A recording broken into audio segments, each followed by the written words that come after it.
বেতনের সঙ্গে অবসর ভাতা সহ বিভিন্ন দাবিতে মঙ্গলবার ভোররাত থেকে কর্মবিরতিতে গেছে বাংলাদেশ রেলওয়ে রানিং স্টাফরা। একই চিত্র রাজধানী সহ সারা দেশের। এ নিয়ে বিস্তারিত জানাতে যুক্ত হচ্ছেন সহকর্মীরা। শুরুতে যাচ্ছি কমলাপুর রেল স্টেশনে এইচ হিমেলের কাছে। হিমেল, কর্মবিরতির বর্তমান পরিস্থিতি কেমন দেখতে পাচ্ছেন? যাত্রীরা কি কি সমস্যার সম্মুখীন হচ্ছে, বিস্তারিত আমাদেরকে জানাবেন। এই মুহূর্তে কমলাপুর রেল স্টেশনে আছি। আমরা সকাল থেকে এখানকার পরিস্থিতি পর্যবেক্ষণ করার চেষ্টা করছিলাম। আমি জানিয়ে রাখি যে গত রাত মধ্যরাতের পর থেকে কিন্তু কর্মবিরতি, অর্থাৎ রানিং স্টাফ যে কর্মচারীবৃন্দরা আছেন তারা কিন্তু হচ্ছে তাদের যে কর্মসূচি সেটা কিন্তু তারা পালন করছেন। সকাল 10টায় উপদেষ্টা মহোদয় অর্থাৎ রেলমন্ত্রী আসার পর কিন্তু উনি আশ্বাস দিয়েছেন অর্থ মন্ত্রণালয়ের সাথে কথা বলে তারপর হচ্ছে বিষয়টি সুরাহা করবেন। আমরা এই মুহূর্তে রেল স্টেশনে, কমলাপুর রেল স্টেশনে যে ভিআইপি কেবিন আছে অর্থাৎ ভিআইপি রুম আছে সেদিকে আমরা যাচ্ছি। এখানে মিটিং চলছে, অর্থাৎ এইখানকার যে সর্বশেষ যে পরিস্থিতি, এইখানে হচ্ছে যে রাজনৈতিক নেতৃবৃন্দ অর্থাৎ শ্রমিক নেতাদের মধ্যে শিমুল বিশ্বাস কিন্তু এই মিটিংয়ে আছেন, অর্থাৎ এই বৈঠকে আছেন, এবং সেই সাথে হচ্ছে যে সচিব মহোদয়রা আছেন এবং রেলওয়ের যে ঊর্ধ্বতন কর্মকর্তারা আছেন তারা কিন্তু বৈঠক করছেন। আমরা যেটা দেখছিলাম এখানে 1 ঘন্টা প্লাস অর্থাৎ 1 ঘন্টার বেশি সময় ধরে কিন্তু তারা এই সংকট নিরসনের জন্য তারা আলোচনা চালিয়ে যাচ্ছেন এবং এই আলোচনা কিন্তু এখনো চলছে। অর্থাৎ এখানে আমি যদি বলি 3 পক্ষ অর্থাৎ রেল ঊর্ধ্বতন কর্মকর্তা এবং সচিব মহোদয় সমূহ এবং এখানকার যে শ্রমিক নেতা তিনি কিন্তু অর্থাৎ তারা কিন্তু আলোচনার মাধ্যমে বিষয়টি সমাধান করার যথেষ্ট চেষ্টা চালিয়ে যাচ্ছেন।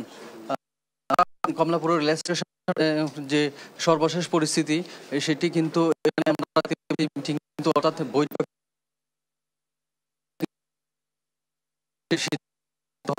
সেটি কিন্তু বৈঠক শেষে আমরা জানাতে পারবো। কমলাপুর রেলওয়ে স্টেশনের যে চিত্র, সেই চিত্রের বিষয়টি আমি আসলে দেখাচ্ছিলাম। এই ছিল আসলে কমলাপুরের রেল স্টেশনের সর্বশেষ পরিস্থিতি। আমাদের সহকর্মী গাজীপুর নজরুল ইসলাম আছেন এবং আমি চলে যাচ্ছি গাজীপুর সহকর্মী নজরুল ইসলামের কাছে।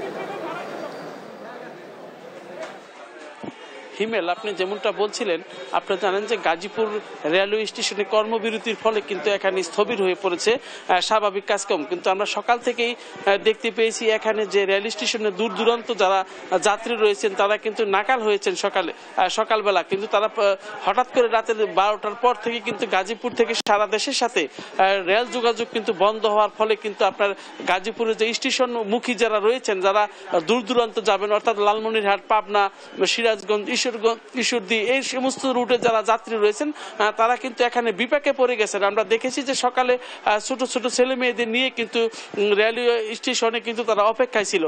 যখন জানতে পারলো যে আজকে তাদের কর্মবিরতি চলছে তখন তারা বিকল্প পথ খোঁজার চেষ্টা করেছে। আমরা দেখতে পেয়েছি যে গাজীপুর রেলওয়ে স্টেশনে কিন্তু আশপাশে সকালে কিন্তু মানুষের উপস্থিতি ব্যাপকভাবেই ছিল এবং যারা নাকি প্রতিদিন এই রুটে ঢাকা যাতায়াত করে তারাও কিন্তু সকালে হঠাৎ করে একটি বিড়ম্বনায় পড়েছেন। তারা কিন্তু এসে দেখেন যে তারা কাউন্টারগুলো বন্ধ এবং যোগাযোগ ব্যবস্থা একদম বিচ্ছিন্ন।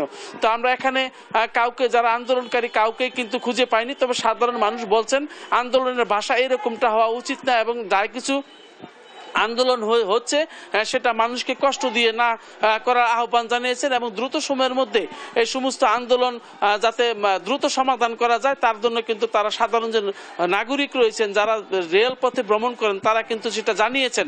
আপনারা জানেন যে এখানে যারা বেশ কিছুদিন ধরে তাদের বিভিন্ন দাবি দেওয়া নিয়ে এবং হঠাৎ করে তাদের এই আন্দোলনে চলে আসাটা, রেল যোগাযোগ বিচ্ছিন্ন করে দেওয়া, এইভাবে রেল যোগাযোগে কিন্তু সাধারণ এই রুটে যারা চলাচল করে তারা কিন্তু বিপাকে পড়েছেন। অর্থাৎ এখানে আমরা দেখতে পেয়েছি যে সকাল থেকে অর্থাৎ ভোর রাত থেকে কিন্তু তারা রেল স্টেশনে বিভিন্ন গন্তব্যে যাবেন বলে কিন্তু তারা এখানে অবস্থান নিয়েছিলেন। কিন্তু সকালে কিন্তু তারা যখন জানতে পারে যে রেল যোগাযোগ কর্মবিরতি চলছে তখন কিন্তু তারা বিভিন্ন রুটে অর্থাৎ বাস রুটে এবং বাস যাত্রায় কিন্তু তারা গিয়েছেন। অনেকে কিন্তু আমরা দেখতে পেয়েছি যে এখনো বসে রয়েছেন, কখন ছাড়বে রেল যোগাযোগ স্বাভাবিক হবে তখন।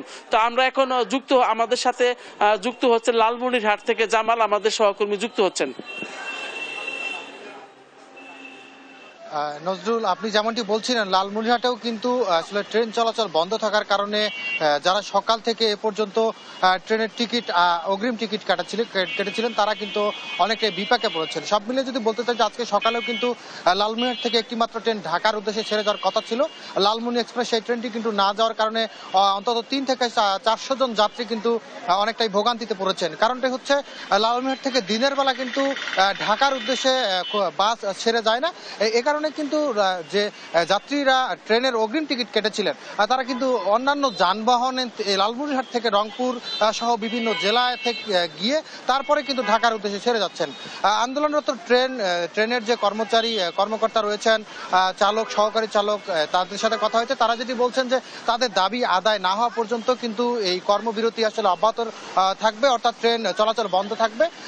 এই তাদের ঊর্ধ্বতন কর্তৃপক্ষরা যতক্ষণ পর্যন্ত এই যারা নেতৃত্বে রয়েছেন বিশেষ করে তাদের নির্দেশনা না পাওয়া পর্যন্ত, অর্থাৎ সঠিক আশ্বাস না পাওয়া পর্যন্ত কিন্তু তারা এই ট্রেন চলাচল আসলে বন্ধ রাখবে বলে আমাদেরকে জানিয়েছেন। অনেক যাত্রী আসলে আরেকটি বিড়ম্বনায় নতুন করে পড়েছে, সেটি হচ্ছে সকালবেলা এসে কিন্তু স্টেশনে আসার পরে কিন্তু অনেকেই শুনেছেন যে আজকে ট্রেন চলাচল বন্ধ আন্দোলনের কারণে। এতে কিন্তু তারা কিন্তু অনেকটাই আসলে ভোগান্তির শিকার হচ্ছেন। সব মিলিয়ে যদি বলতে চাই যে আন্দোলনরত ট্রেন যারা কর্মচারী রয়েছেন, কর্মকর্তা রয়েছেন, তাদের কারণে কিন্তু সাধারণ যে যাত্রী রয়েছে তারা কিন্তু চরম ভোগান্তিতে পড়েছেন। এই ছিল লালমনিরহাট থেকে ট্রেন বন্ধের এবং সাধারণ যাত্রীদের ভোগান্তির সর্বশেষ খবর। রানা।